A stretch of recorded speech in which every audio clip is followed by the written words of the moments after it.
পুরুলিয়া পৌঁছে গেছি। এবার ফ্রেশ হয়ে আমরা আবার রেডি হয়ে গেছি ব্রেকফাস্টের জন্য। আর দেখো আমাদের বাইরে ব্রেকফাস্টের অ্যারেঞ্জমেন্ট করেছে, আর সেখান থেকে ভিউটা কি দারুণ লাগছে। সামনের ওই পাহাড়টা এত ভালো লাগছিল। আর আমি এই যে রেডি হয়ে গেছি। কাল যদিও সারা রাত জার্নি করে এসেছি, তাও বেড়ানোর জন্য আবার এনার্জি পেয়ে গেছি, টায়ার্ড তো লাগছিলই না। আর তখনই আমাদের ব্রেকফাস্ট চলে এলো, লুচি আর গরম গরম ছোলার তরকারি। বাবা কিন্তু খেলো পুরুলিয়া স্পেশাল মুড়ি, ঘুগনি, পেঁয়াজ দিয়ে।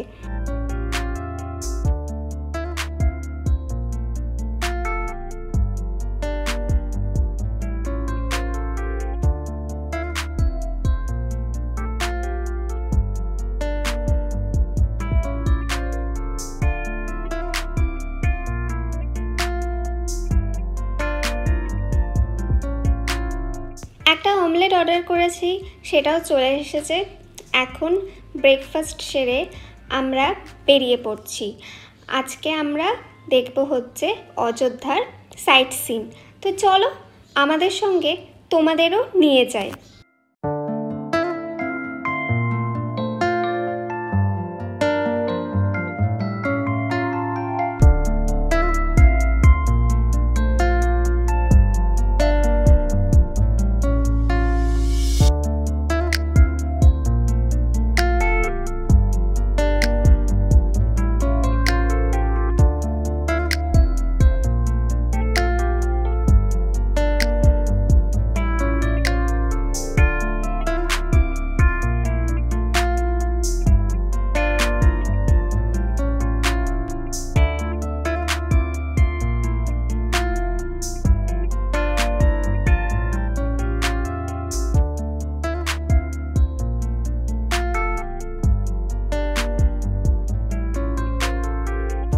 আমরা এখন পৌঁছে গেছি লহরিয়া শিব মন্দির।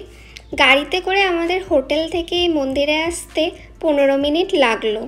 আমাদের হোটেল থেকে দেখলাম এই মন্দিরটা বেশ কাছেই। তো লহরিয়া শিব মন্দির লোয়ার ড্যামের ঠিক পাশেই আছে। আর এই শিব মন্দিরটা জানা যায় 1000 বছরের পুরনো। তো প্রথমেই আমরা ভাবলাম যে শিব ঠাকুরকে দর্শন করেই আজকে আমাদের যাত্রাটা শুরু করি, তাই চলে এলাম এই লহরিয়া শিব মন্দিরে।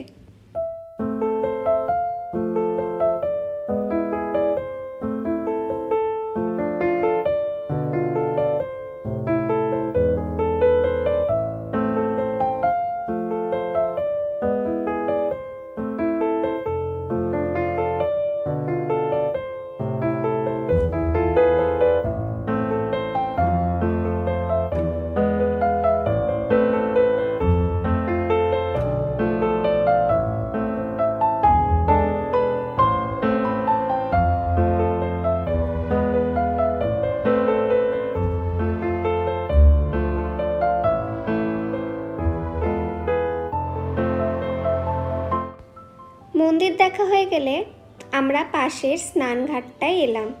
চারিপাশটা এত সুন্দর আর স্নিগ্ধ লাগছে যে চোখ সরানোই যাচ্ছে না।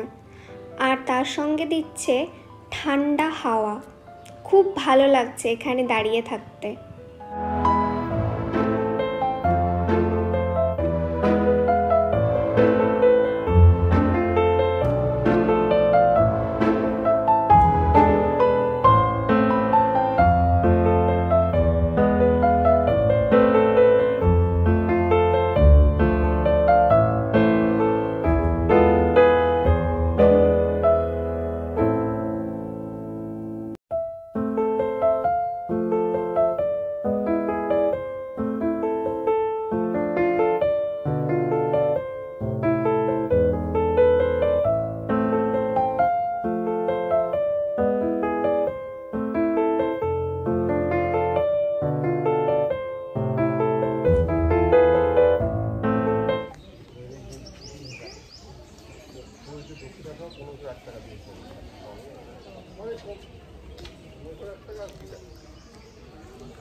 মন্দিরের ঠিক বাইরেই এই পলাশ ফুলের গাছটায় ফুটেছে অনেক পলাশ ফুল।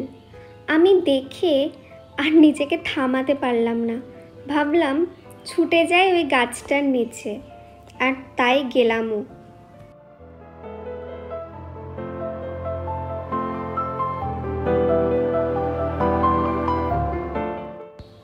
গাছের তলায় পড়ে আছে অনেক পলাশ ফুল। চারিদিকটা যে কি ভালো লাগছিল। আমি কটা পলাশ ফুল কুড়িয়ে আমার গাড়িতে চলে এলাম। এই যে আমার হাতে এই পলাশ ফুলগুলো, একদম সুন্দর, কি যে ভালো লাগছে।